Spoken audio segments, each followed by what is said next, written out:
Big brother is watching you. कोई है जो आपको चौबीसों घंटे देख रहा है, निगरानी कर रहा है। इमेजिन कि 1984 जो कि 1949 में पब्लिश हुआ, उस समय कोई इस लेवल का एक किताब लिख सकता है। ये किताब नहीं है, ये एक वार्निंग है, ये एक चेतावनी है कि कहाँ से कहाँ तक एक गवर्नमेंट पहुंच सकती है और क्या से क्या हो गया देखते देखते हो सकता है, और किस तरीके से हर एक पर्टिकुलर चीज पे नजर बनी हुई हो सकती है। This is the book. ये एक वार्निंग है, it is not just a book. Some aspects you will see in some countries are coming true over a period of time. और इसीलिए अगर अभी तक आपने इस किताब को नहीं पढ़ा है, then it is a must read. As a citizen of any country, any nation, any party you follow, right is, left is, center, कुछ भी हो, आपको ये जरूर पढ़ना चाहिए. Look at this image. ये जो आँख है ना, this is the eye which is always watching you. आप हमेशा 24 घंटे निगरानी में है. Again, this is not a book. This is a warning कि भविष्य कहाँ से कहाँ तक, किस हद तक पहुंच सकता है. I will start with the beginning lines of this particular book. So it starts with, it was a bright cold day in April and the clocks were striking 13. Clock में कभी 13 भी बजता है क्या? 12 बज गए तो सुना है, 12 बजने के बाद क्या बजता है? 1 बजता है, 2 बजता है. लेकिन इमेजिन यहाँ पे जो कहा जा रहा है ना, वही सच है. यहाँ पे जो बिग ब्रदर है, आज के समय के हिसाब से आप दी इमेजिनरी गवर्नमेंट सोच सकते हैं, जो बिग ब्रदर है, या फिर जो टोटलिटेरियन रूलर है. बिकॉज गवर्नमेंट तो डेमोक्रेटिक गवर्नमेंट है ना, तो यहाँ पे टोटलिटेरियन गवर्नमेंट है. जैसे आप लोगों ने डेमोक्रेटिक स्टेट सुना होगा, उसका ऑपोजिट क्या होता है? Police state. तो यहाँ पे आपका पुलिस स्टेट है और टोटलिटेरियन रूल है. ठीक है, तो आप गवर्नमेंट के हिसाब से इमेजिन कर रहे हो, तो फिर it's not the government we are living in at present. It is a totalitarian government with a police state. Coming back, Wilson Smith जो है वो आपका एक सरकारी पोस्ट में काम करते हैं, और वो अपने नौकरी में as it is as usual जो है उस तरीके से वो जाते रहते हैं, और हर जगह वहां पे पोस्टर्स वगैरह लगा हुआ रहता है. Big brother is watching you, हर जगह लिखा रहता है बड़ा बड़ा, big brother is watching you. तो उन सभी चीजों के बीच में अब यहाँ पे आपका जो विल्सन स्मिथ है, उनके अंदर एक पता नहीं कहाँ से आया कि डायरी खरीद के डायरी लिखा जाए. छोटी सी बात है, नहीं, यहाँ पे डायरी, ये पर्टिकुलर प्लेस जो है ये ओशिनिया को बोल रहे हैं, इमेजिनरी प्लेस है. तो ओशिनिया के बारे में यहाँ पे बात किया गया है, और वहां पे विल्सन स्मिथ जो है वो एक डायरी खरीद लेते हैं.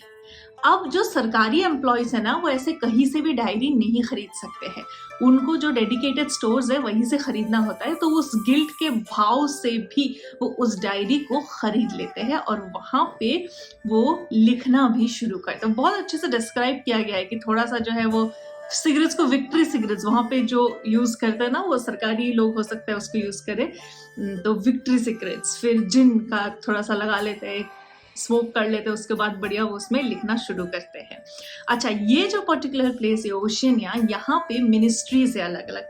द मिनिस्ट्री ऑफ ट्रुथ, जिसको इन शॉर्ट कहते हैं मिनी ट्रू. एंड जो यहाँ पे मिनिस्ट्रीज है ना, उसके नाम पे मत जाइए. मिनिस्ट्री ऑफ ट्रुथ का काम क्या है?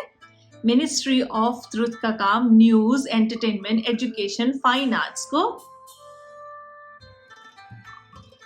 जैसा चाहे बिग ब्रदर वैसा करके प्रस्तुत करना है.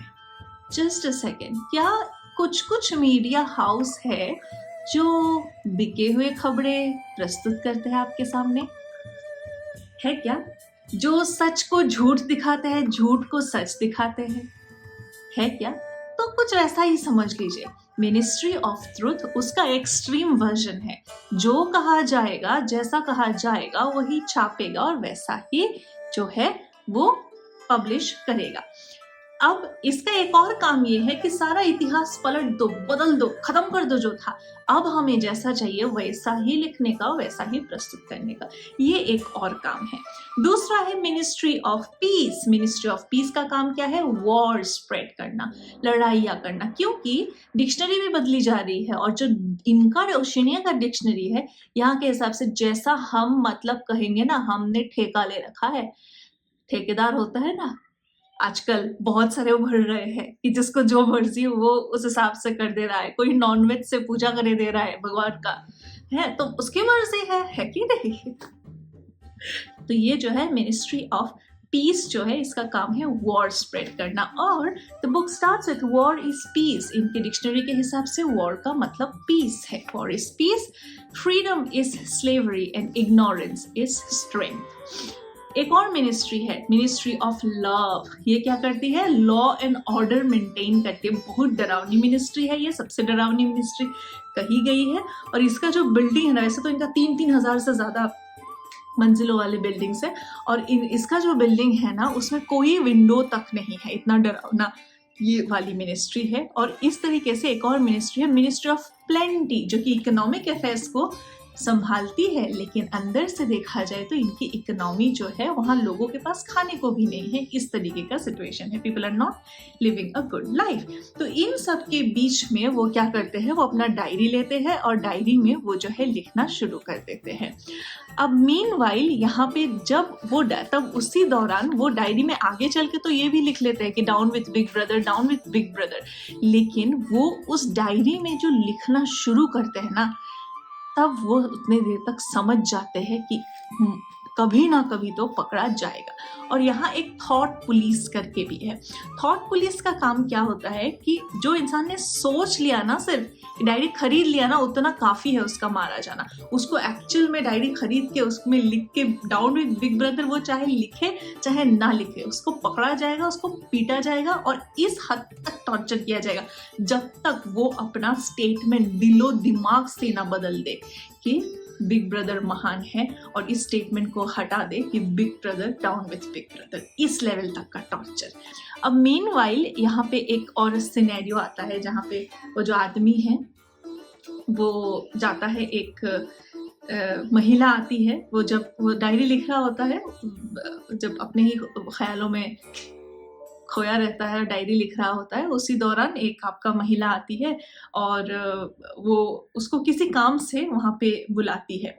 तो वो आपका सिंक वगैरह का काम कर रहा होता है और पाइप वगैरह ठीक कर रहा होता है, और उस समय वहाँ पे उस महिला के बच्चे आ जाते हैं, एकदम टॉय ऑटोमेटिक पिस्टॉल्स लेके, उसके छोटी बहन के साथ जो उससे 2 साल छोटी है, और वो भी एकदम सेम बराबर अपने भाई को फॉलो कर रही है। और वो बच्चे खेलते वक्त भी कैसा खेल खेल रहे हैं, बच्चे खेलते वक्त भी क्या कर रहा है, उसको बोल रहा है कि you are a traitor, you are a thought criminal, you are a Eurasian spy, I will shoot you, I will vaporise you, I will send you to the salt mines, traitor traitor. इस तरीके से मतलब बच्चे games भी क्या खेल रहे, वही गेम्स खेल रहे हैं कि थॉट क्रिमिनल है वो। मतलब सोचना भी एक क्राइम है ना वहाँ पे, कि आप थॉट क्राइम कर रहे हो, इस तरीके से सोचना भी एक क्राइम है।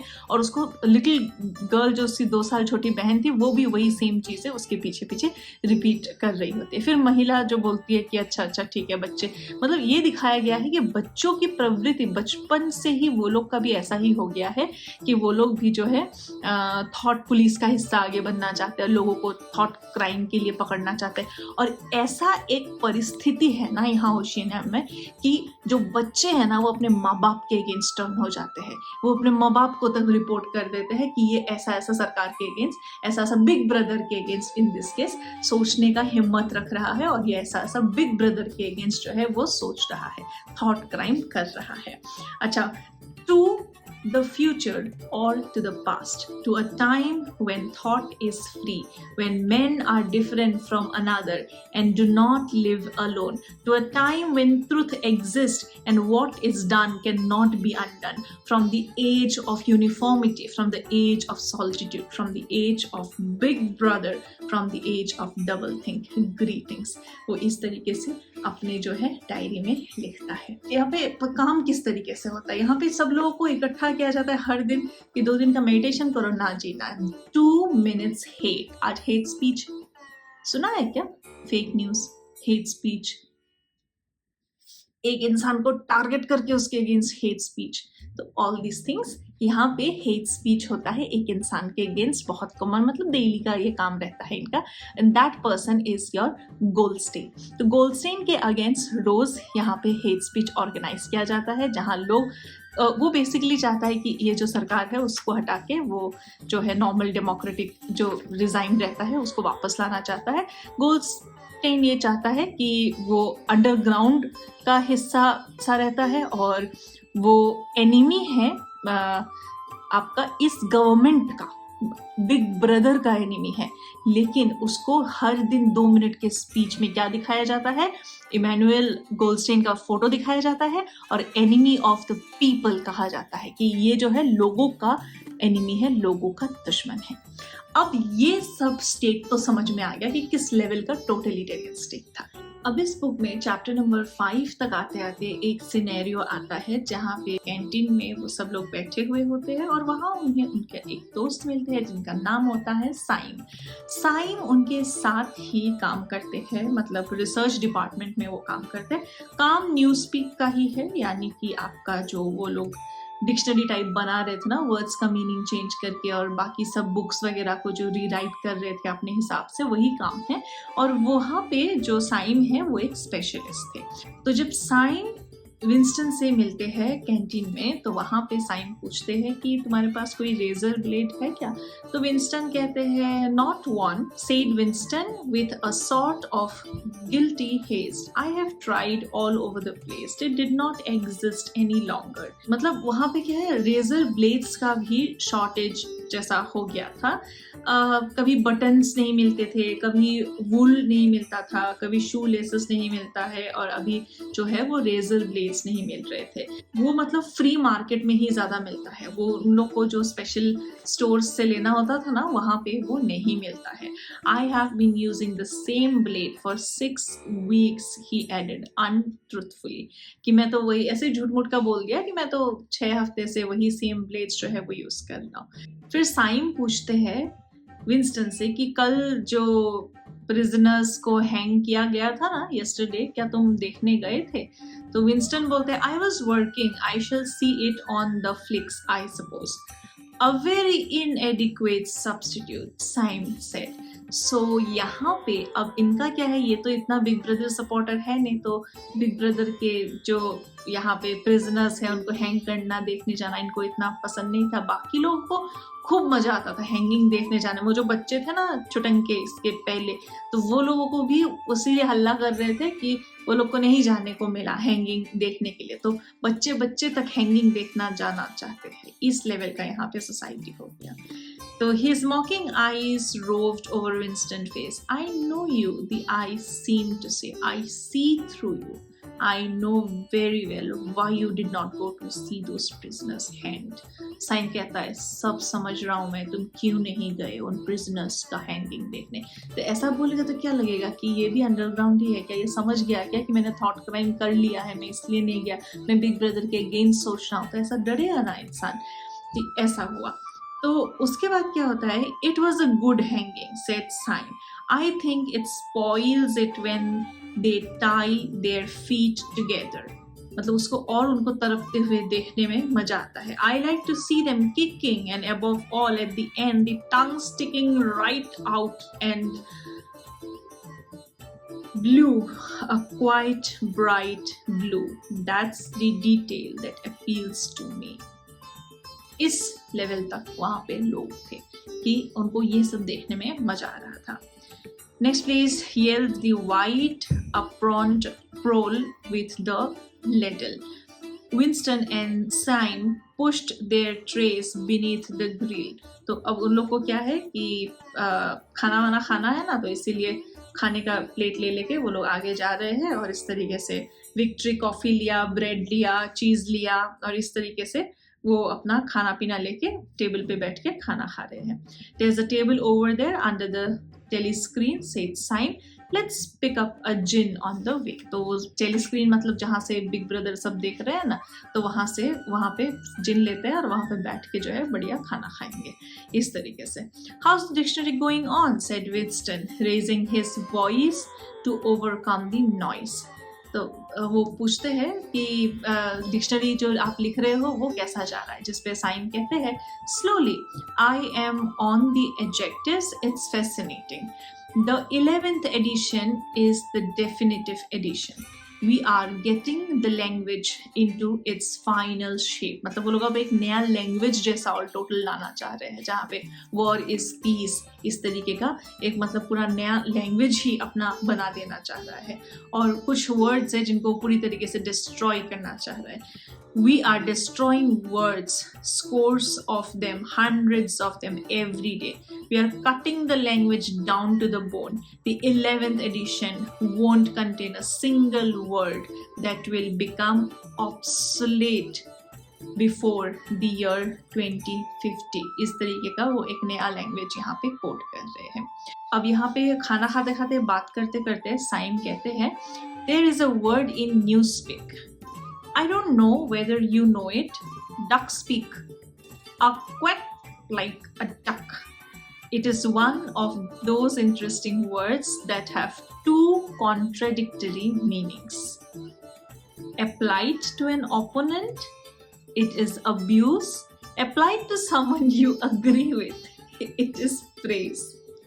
अब इस बुक में चैप्टर नंबर 6 तक आते आते विल्सन लिखते हैं, it was 3 years ago, it was a dark evening in a narrow side street near one of the big railway stations। Railway station में, समझ रहे हो? और अंधेरे में, she was standing near a doorway in the wall under a street lamp के नीचे खड़ी थी। और उसके बाद $2 में वो चली गई। और उसके बाद जो हुआ वो हुआ। और ही सेज कि पार्टी वुमेन तो नहीं है, क्योंकि वो जो महिला है उसने अपना फेस जो है पेंट करके रखा हुआ था। और party women never paint their faces. There was nobody else in the street and no telescreens। वहाँ पे कोई टेलीस्क्रीन नहीं था। I went with her through the doorway and across a backyard into a basement kitchen. There was a bed against the wall and a lamp on the table turned down very low। तो वही सब चीज़ें यहाँ पे हुआ। और वो सोचता है कि एक समय ऐसा भी था। और जो पार्टी है, पार्टी वुमेन अपने आप को चेस्टिटी के साथ रखती थी। Chastity was deep ingrained in them as party loyalty. उसको मतलब पार्टी के लॉयल्टी के लिए जैसा ही रहता था। Be careful, early conditioning by games and cold water, by the rubbish that was dinned into them at school and in the spies and the youth league, by lecture, parades, songs, slogans and martial music, the natural feeling had been driven out of them। तो उनके अंदर ऐसा कोई इच्छा या फिर ऐसा कोई डिज़ायर नहीं था। और desire itself was a thought crime. So इसीलिए वहाँ पे ये थॉट क्राइम कोई करने का नहीं सोच सकता था। हालांकि बाद में यहाँ पे जब स्मिथ देखते हैं turned up the lamp, then he saw in the light that woman must be 50 years old at least। अब चैप्टर नंबर 7 तक आते आते यहाँ पे विलियम सोचते हैं कि वो लिखते हैं अपने डायरी पे, if there is hope, wrote Winston, it lies in the proles. Proles मतलब वो जो दुकान थे ना, जहाँ पे जो थोड़ा बैकवर्ड एरियाज में दुकान, जहाँ पे टेलीस्क्रीन्स थोड़े कम होते थे, वो वाले दुकान। Until they become conscious, they will never rebel, and until after they have rebelled, they cannot become conscious। तो वहाँ पे जो जगह थे ना, वो थोड़ा सा बिग ब्रदर के नज़रों से थोड़ा दूर था। वहाँ पे आपके टेलीस्क्रीन्स भी कम हुआ करते थे। अब यहाँ पे विंस्टन स्मिथ के ऑफिस में ही उनसे ऊपर के एक और ज़्यादा मतलब core member of the party, जिसका नाम ओ ब्रायन होता है। और time to time already Wilson Smith को लगता है कि विंस्टन स्मिथ को टाइम टू टाइम ऑलरेडी लगता ही है कि क्या पता ये भी मेंबर ही हो, ये भी अंडरग्राउंड सपोर्टर हो, ये भी बिग ब्रदर का इतना सपोर्टर ना हो। तो इसी प्रोसेस में आगे चल के वो जो है ओब्रायन को जब भी देखता था थोड़ा इस तरीके से देखता था, क्या कोई हिंट मिल सकता है कि we are on the same side, इस तरीके से थोड़ा सा इसके तरफ से रहता था। तो उसी समय ओब्रायन के साथ मतलब एक कन्वर्सेशन में ये बात होता है, ओब्रायन कह देता है we shall meet in the place where there is no darkness. O'Brien said to him, he knew what it meant. इसका ये मतलब है कि इमेजिन फ्यूचर जहाँ पे बिग ब्रदर का इस तरीके का नहीं होगा, टेलीस्क्रीन्स वगैरह नहीं इतना रहेगा, वहाँ पे वो लोग मिलेंगे, ऐसा वो सोचता है। तो अब आते हैं पार्ट 2 में। पार्ट 2 शुरू होता है in the middle of the morning and Winston had left the cubicle to go to the laboratory. A solitary figure was coming towards him from the other end of the long, brightly lit corridor. It was a girl with dark hair. 4 days had gone past since the evening when he had run into her outside the junk shop. एक दुकान होता है जहाँ पे पुरानी चीज़ें मिलती है और वहाँ पे एक महिला विंस्टन को मिलती है, जिस पे इनिशियली विंस्टन को थोड़ा शक रहता है। तो महिला जो है एक कागज़ का टुकड़ा उसे देती है और उसमें लिखा हुआ रहता है कि आई लव यू लिख के महिला जो है उसको आई लव यू लिख के देती है। फिर धीरे धीरे दोनों में प्यार होता है। फिर उस लड़की का आई लव यू नोट देखने के बाद, उसको दोबारा पढ़ने के बाद, आगे धीरे धीरे मिलने के बाद वो लोग एक हाइड आउट में मिलने लग जाते हैं और थोड़ा सा वहाँ पे मतलब दूर जाके जहाँ पे टेलीस्क्रीन वगैरह नहीं है तो वो लोग वहाँ पे मिलने लग जाते हैं सीक्रेटली। और फिर वो कहता है, विंस्टन पूछता है व्हाट इज़ योर नेम, और वहाँ पे रिप्लाई आता है Julia. I know yours, it's Winston Smith. How did you find that one? Winston पूछता है। महिला बोलती है I expect I am better at finding things out than you are dear. Tell me, what did you think of me before that day I gave you the note? तुम मेरा note देने से पहले तुम क्या सोचते थे?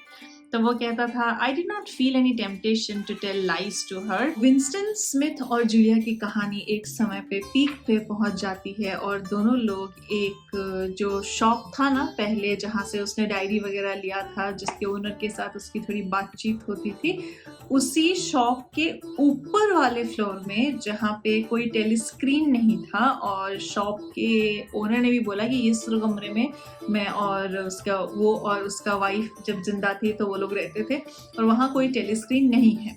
तो यहाँ पे जूलिया जो है वहाँ पे आती है और इन लोग का एक अफेयर सिनेरियो चलता है। वो लोग उसी जगह पे, वहाँ पे ऑलरेडी कोई टेलीस्क्रीन नहीं है, बातचीत करते थे और जो है एक इंसिडेंट होता है जहाँ पे वो कॉफ़ी बना रही होती है। मीनवाइल बातें भी होता रहता है साथ ही साथ, किस की मतलब पार्टी में डाउन विथ बिग बॉस ये सब भी चलता रहता है और उसी दौरान डाउन विथ बिग ब्रदर ये सब भी चलता रहता है। और उसी दौरान एक बार क्या होता है, वो मतलब एक चूहा देख के बहुत डर जाता है। गेट आउट यू फिल्टी ब्रूट, ऐसे बोलता है। तो वो सडनली वो पलट के देखती है, वो कॉफ़ी बना रही है बढ़िया, यहाँ पे क्या हो, गेट आउट यू फिल्टी ब्रूट ऐसे बोलता है। तो फिर वो देखता है कि तो वो कहता है कि a rat, I saw him stick his beastly nose out of the wainscoting. There's a hole down there. I gave him a good fright anyway. तो वो इतना डरता है चूहे से, इसके पीछे उसका बचपन का मतलब रहता है, तो इसलिए वो जो है चूहे से डरता है। अब उसके बाद वो एक बार फिर नेक्स्ट जब ऑफिस जाता है तो एक सुबह उसको दिखता है कि साइम had vanished. साइम उसे नहीं दिखता है। A morning came and he was missing from work. A few thoughtless people commented on his absence. On the next day, nobody mentioned him. तो साइम इस तरीके से लोग मतलब गायब हो जाते थे और साइम जो था, जो डिक्शनरी का काम कर रहा था, वो भी एक दिन इस तरीके से गायब हो गया। फिर चैप्टर नंबर 6 के आते आते, पार्ट 2 का चैप्टर नंबर 6 के आते आते एक पॉइंट ऐसा आता है जहाँ पे उसी जगह पे जहाँ पे एक बार जूलिया ने उसको नोट दिया था, वहाँ पे उसको ऐसे एक व्यक्ति मिलते हैं और वो व्यक्ति कोई और नहीं होता है, it was O'Brien. At last they were face to face. वो ओब्रायन जो थोड़ा सा पावरफुल व्यक्ति था ना, उसके साथ वो फाइनली फेस टू फेस आता है। I had been hoping for an opportunity of talking to you, he said.